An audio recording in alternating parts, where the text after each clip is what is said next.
Hello everyone, welcome to my maths 10 BD. আশা করি তোমরা সবাই ভালো আছো। সামনেই আমাদের এসএসসি 2025 এর ফাইনাল এক্সাম। তো আমরা ভালো করে এসএসসি 2025 এর প্রিপারেশন নিব এবং এসএসসি 2025 এ 95% মার্ক গেইন করব।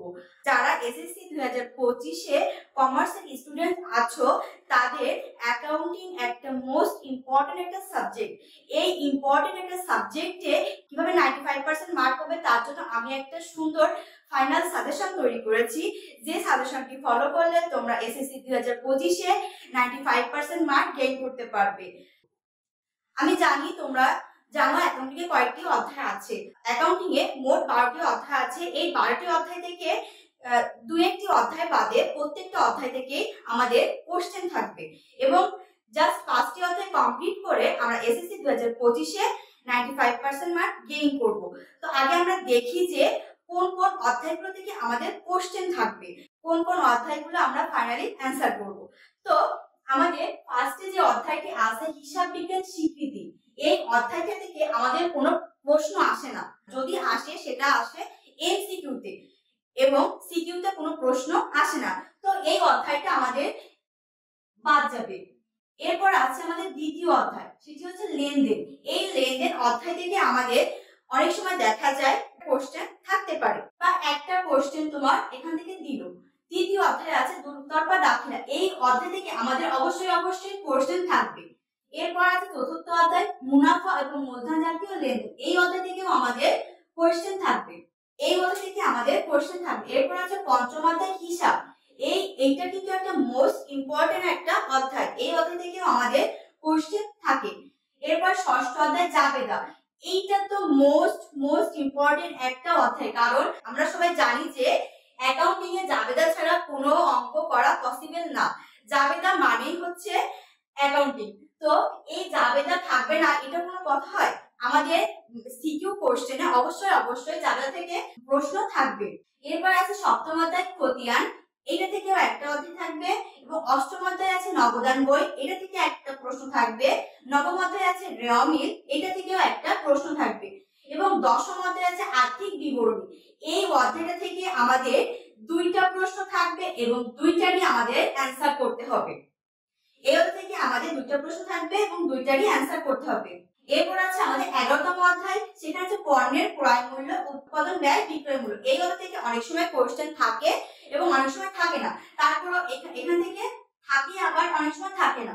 এরপর আছে 12তম অধ্যায় পারিবারিক ও আর্থিক কর্মসংস্থানের উদ্যোগের হিসাব, এই অধ্যায় থেকে আমাদের সিকিউতে কোনো প্রশ্ন থাকে না, তবে তোমার এমসিকিউতে দুই একটা কোশ্চেন থাকতে পারে। তো এই হচ্ছে আমাদের টোটাল 11টি সিকিউর জন্য 11টি প্রশ্ন। এরপর আমরা দেখব কোন কোন অধ্যায়গুলো থেকে আমরা ফাইনালি অ্যানসার করব। তো আমি আগেই বলেছি যে আমাদের 5টি অধ্যায় কমপ্লিট করলেই আমরা এসএসসি 2025 এ অ্যাকাউন্টিং এ 95% মার্ক গেইন করতে পারবো। আমাদের সর্বপ্রথম কাজ হচ্ছে এই আর্থিক বিবরণী, এইটার উপর আমাদের অবশ্যই টার্গেট রাখতে হবে, কারণ আমাদের সিকিউতে এখানে দুটো কোশ্চেন থাকবে, দুটো কোশ্চেনই আমাদের অ্যানসার করতে হবে। তাহলে এইটি হচ্ছে আমাদের মোস্ট ইম্পর্টেন্ট একটা অধ্যায়। এই আর্থিক বিবরণীর অধ্যায় থেকে আমাদের দুটো প্রশ্ন থাকবে এবং ফাইনালি আমরা দুটারই অ্যানসার করার চেষ্টা করব, কারণ এই দুইটা ছাড়া আমাদের ক বিভাগে আর কোনো কোশ্চেন থাকবে না। এই দুটাই আমাদের থাকবে এবং দুটারই আমাদের অ্যানসার করতে হবে। আর্থিক বিবরণীর পরে আমাদের আছে রেওয়া মিল, এই রেওয়া মিল থেকে একটা কোশ্চেন থাকবে। ফাইনালি আমাদের এই অধ্যায় থেকে যে কোশ্চেনটা থাকবে সেই কোশ্চেনটা আমাদের অ্যানসার করার চেষ্টা করব। এরপর আছে তোমাদের নবদান বই, এই নবদান বই যে অধ্যায়টা আছে এটা আহামরি খুব একটা কঠিন অধ্যায় না। এই অধ্যায়টা যদি আমরা ভালোভাবে কমপ্লিট করি তাহলে আমরা অনায়াসে অ্যানসার করতে পারবো। তো আমাদের ফাইনালি এই অধ্যায়টাকেও আমরা রেখে দেব অ্যানসার করার জন্য। এরপর আছে খতিয়ান, এই খতিয়ান অধ্যায়টাও আমরা ফাইনালি অ্যানসার করার জন্য রাখবো এবং এরপর আছে জাবেদা, এটা তো মোস্ট ইম্পর্টেন্ট একটা চ্যাপ্টার। তো এই অধ্যায়টা অবশ্যই আমাদের ফাইনালি অ্যানসার করার জন্য রেখে দেব। এরপর আছে আমাদের দুতরফা দাখিলা পদ্ধতি, এই দুতরফা দাখিলা পদ্ধতি থেকে আমরা ফাইনালি অ্যানসার করার চেষ্টা করব। এই 6টি অধ্যায় যদি আমরা কমপ্লিট করি তাহলে আমাদের এসএসসি 2025 এ 95% মার্ক গেইন করতে পারবো। এরপর হচ্ছে আমরা যারা এই আর্থিক বিবরণের 10ম অধ্যায় বাদে এই যে 5টি অধ্যায় আছে, এই 5টি অধ্যায় বাদে যদি আমরা এক্সট্রা কেউ পড়তে চাই বা এক্সট্রা কোনো ম্যাথ পড়তে চাই তাহলে আমরা অবশ্যই এই মূলধন মুনাফা জাতীয় লেনদেনের যে অধ্যায়টা আছে এটা আমরা দেখে যাব এবং করে যাব, কারণ মূলধন মুনাফা জাতীয় লেনদেন থেকে একটা কোশ্চেন অবশ্যই থাকবে। মূলধন ও মুনাফা জাতীয় লেনদেন থেকে একটা কোশ্চেন থাকবে, এটা দেখে যাব। এরপর হচ্ছে আরেকটা অধ্যায় আছে, সেটা হচ্ছে হিসাব। এই হিসাব অধ্যায় থেকে তোমাদের কেমন কোশ্চেন হতে পারে, ধরো যে হিসাব এবং লেনদেন এই দুইটা মিলিয়ে একটা কোশ্চেন হতে পারে, অথবা তোমার হিসাব থেকে একটা কোশ্চেন নিতে পারে। তো তোমরা একটু দেখে যাবে যেন যে এই চারটা বা পাঁচটা অধ্যায় বাদে যদি কেউ আরো এক্সট্রা করতে চাই, তাহলে আমরা এই তিনটা অধ্যায়, যদি কেউ আরো এক্সট্রা করতে চায় তারা এই লেনদেন, হিসাব, মূলধন মুনাফা মূলধন জাতীয় লেনদেনের অধ্যায়গুলো দেখে যাব। আমরা এক্সট্রা অধ্যায়গুলো কেন করে যাব, কারণ পরীক্ষা কোশ্চেনে যেন আমরা কোনো প্রশ্ন ছেড়ে আসতে না হয়। আর যারা এক্সট্রা করতে চাচ্ছি না, এই 6টি অধ্যায় করলে এনাফ। এছাড়া আরেকটি কথা বলে রাখি, সেটা হলো আমরা প্রচুর বোর্ড কোশ্চেন সলভ করব।